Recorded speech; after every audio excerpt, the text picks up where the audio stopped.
Welcome everybody, welcome back to this talk on rupture. You may have, with I guess a reasonable cause, have wondered why it's taken me so long to get to this point of connecting the dots between rupture and architecture.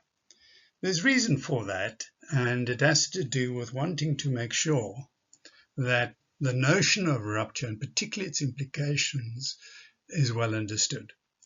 Otherwise, it becomes a hypothesis, and then we make all sorts of assumptions going down the line and make quantitative leaps into what we think the solution is. So I have deliberately kind of overworked, perhaps, this idea of rupture with a view to building a really good foundation for us now to begin exploring, so what has this got to do with architecture? If there's a singular notion to bear in mind, looking backwards, but specifically looking forward, it's this. We are no longer in a transition. This is not small adjustments. We're not transiting from a small point to another small point. It's the end of the transition. And that's really important because for years we've talked about transition as a gradual, smooth adjustment to a green economy. In architectural terms, we talked about it as a smooth, gradual adjustment to green building. And there's other words that go with it, resilient building, and so on and so forth. Mark Carney says it's over. You don't need to accept his word on it. As I've said in previous talks, there's sufficient data to support that statement, particularly from others who have been busy in this space for some time. We aren't in a transition. We are in a rupture. And at the risk of overstatement, but I'm going to do it anyway, we do need to remind ourselves that a couple of things happen. The main one is that what was is no longer.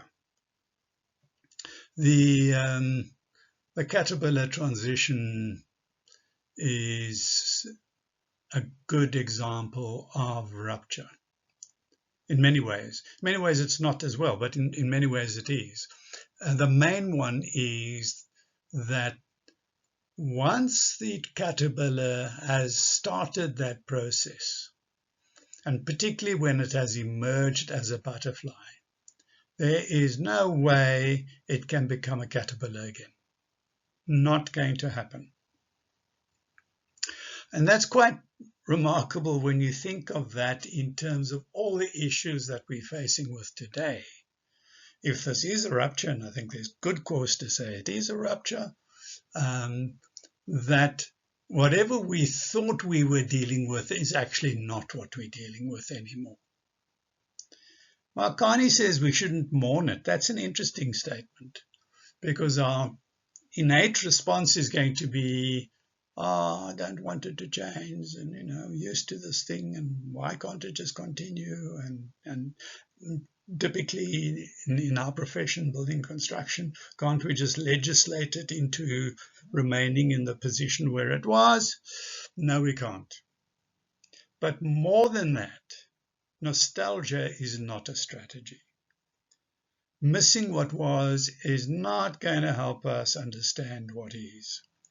So understanding the old order is not coming back, and the old order, whatever that may be, and we'll unpack that in subsequent talks so that we're very clear about that as well. Not coming back means that we have to actually start reconstruction of our understanding of construction and building and of our understanding of architecture in that process. I guess this a really singular indicator of this particular rupture compared to previous ruptures is that we are seeing the weaponizing of economics. Great powers are no longer just trading. You give me this, I'll give you that. We'll haggle about the price. Eventually we'll get to an agreement and we'll shake hands and it's all good. And if I really like you and the business is good, we might enter into some kind of longish term pact. What we're seeing now is the using of economic integration as a weapon. If you don't do what I do, what I say or ask, I will lever economic weapons on your economy.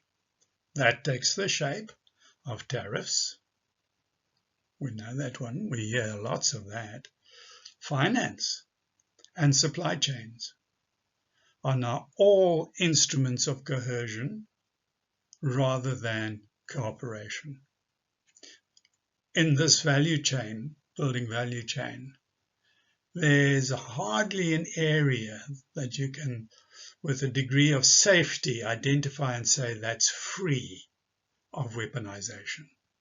That part there is safe. It's not going to actually be impacted. It just isn't. Because essentially that's a supply chain. And any number of parts influencing that are being impacted by weaponization. One might begin to say, but why architecture? There's a reason. Construction is uniquely exposed to this new reality because it is so reliant on the very things now being weaponized. For example, between 40 to 50% of all construction materials used in the South African construction industry are imported, particularly high-tech components. When that supply chain gets shut down, then we have a real problem. And if that supply chain gets shut down because it's coercion, your options are pretty limited. Now, I mentioned South Africa for international viewers. That's essentially the market I'm most familiar with, but I'm almost sure that if you begin to look in your particular markets, you're going to see numbers more or less the same. So the way we go about designing buildings and constructing buildings faces very, very real challenges. That being the case, a rupture logic doesn't tell you to tweak your procurement. We're beyond tweaking here. It tells you to rebuild it from entirely different assumptions. It is, as it has been argued, a structural shift, not a temporary glitch. This is not COVID-19, where supply chains were interrupted and Ford manufacturing plants in the US ground to a halt because they couldn't get the paint through from China or from Japan. That's a glitch.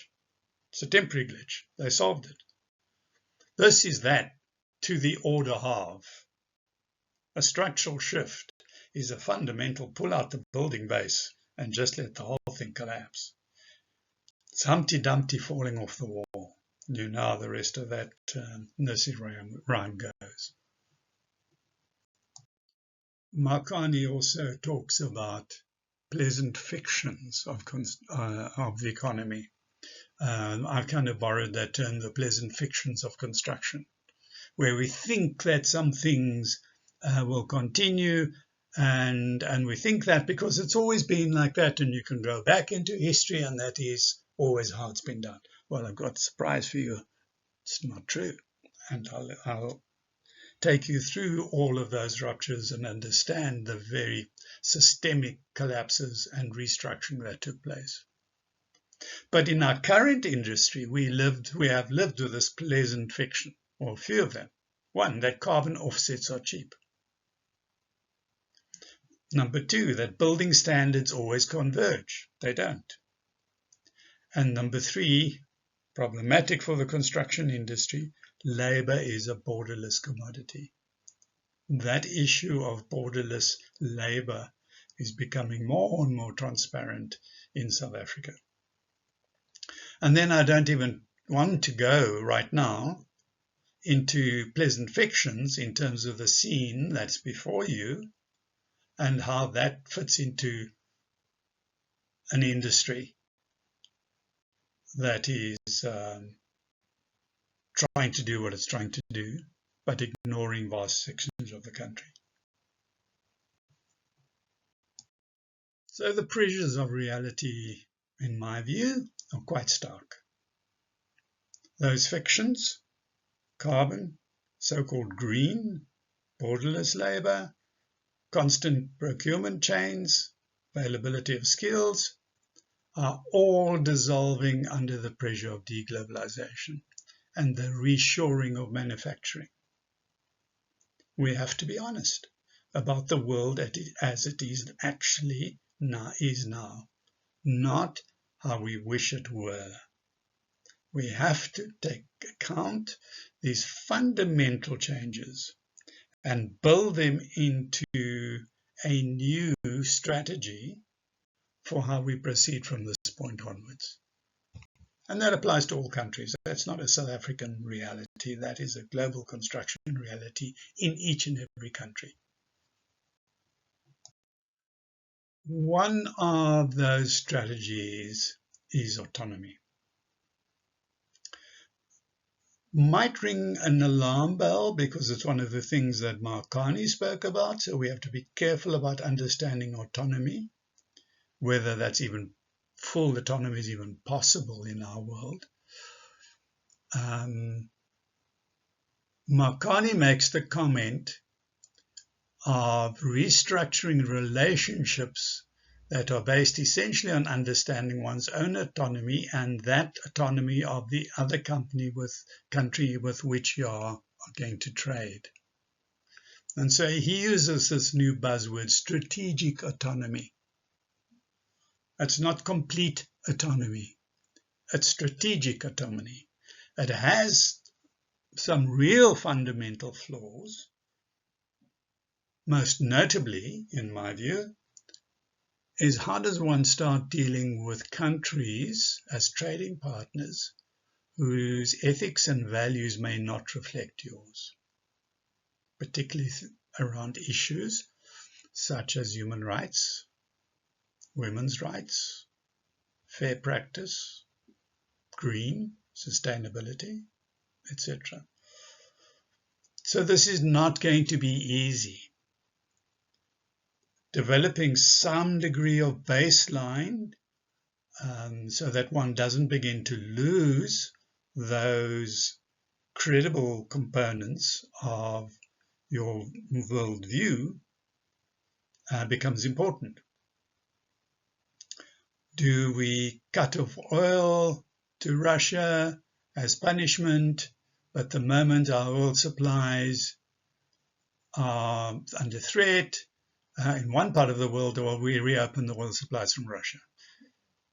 So, yeah, we don't like what you're doing until we do like what we're doing. So nations are rethinking their dependency on others on issues like energy, food, and crucially for us, the materials and technology used in the built environment.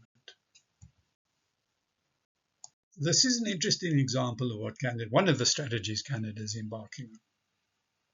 The Build Canada Homes initiative is a concrete example of using construction to drive national strategic autonomy. And they've set themselves some goals. Increase the supply of affordable, non-market and community housing. That's a great one. Support projects that deliver large-scale impact over time.